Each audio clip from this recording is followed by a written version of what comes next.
What's a Project 2025 to Black America at this point when we not getting nothing from the doggone Democrats? So we supposed to go and reward the Democrat Party by going vote for them in November?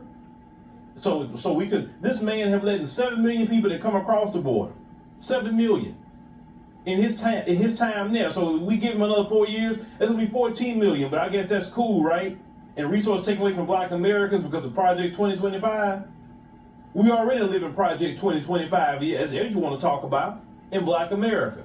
So don't go there, Boule, because you're not ready for that conversation about how these people don't do nothing for Black Americans. Now let's talk about what Joe Biden has done to the country and also affecting Black Americans.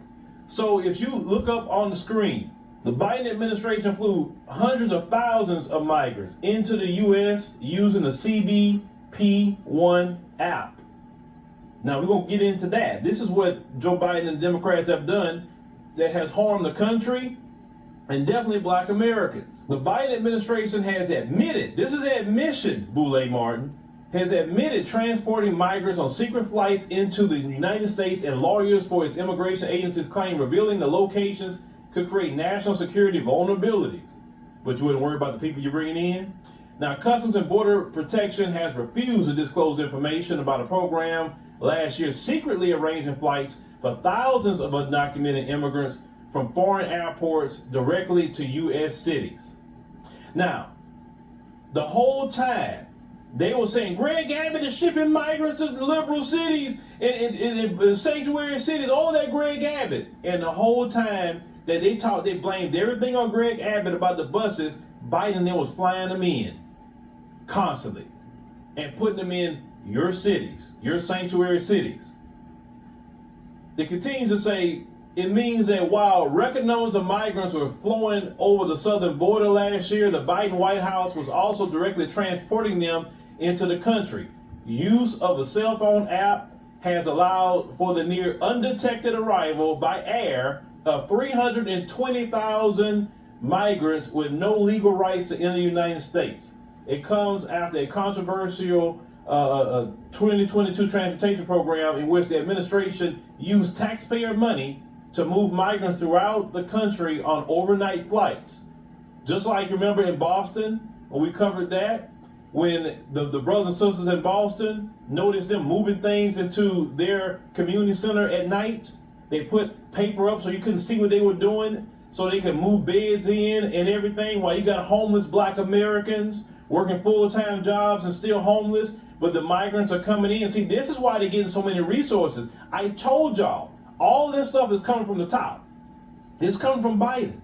This is why Brandon Johnson is fighting like that against y'all. This is why Eric Adams is fighting y'all. Mayor Wu, Mayor Johnston, all these liberal cities. This is why. Because it came from the top.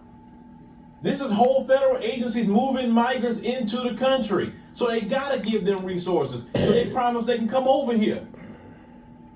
But Boule Martin, we supposed to go and vote again for Biden, right? Let's continue. Let's see, a new revelation in a Freedom of Information Act request in the lawsuit against President Biden's immigration agencies reveal they will not disclose information about secret migrant flights from out of the country. It said because they think it's going to harm their abilities to do what they continue to do.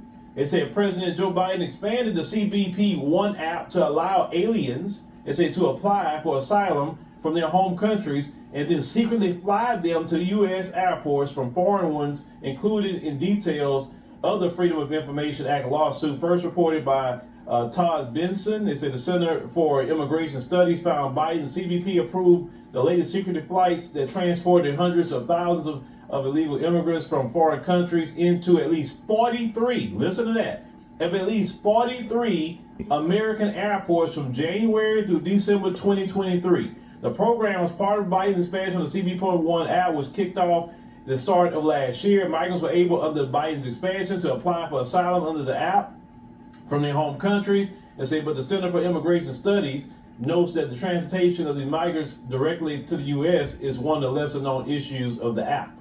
It said aliens who cannot legally enter the U.S. use CBP-1 to apply for travel authorization and temporary humanitarian release, as they from those airports. So basically, they're released into the interior of the country. Under the parole release, migrants are able to remain in the United States for 2 years without obtaining legal status, and meanwhile are eligible to work authorization. And so the administration first said it would not reveal, let's say, the airports. It's saying because they fear that citing a law enforcement exception in refusal to hand over information, but the new information, they say from CIS lawsuit, reveals the locations were not disclosed due to fear of bad actors. They say would inflict harm on public safety, or the information would create law enforcement vulnerabilities. They say the CBP lawyers wrote that revealing airports would reveal information about the relative number of individuals arriving, and thus resources expended at particular airports. So they didn't want to tell them where they bringing them, because they would have to say how many people they brought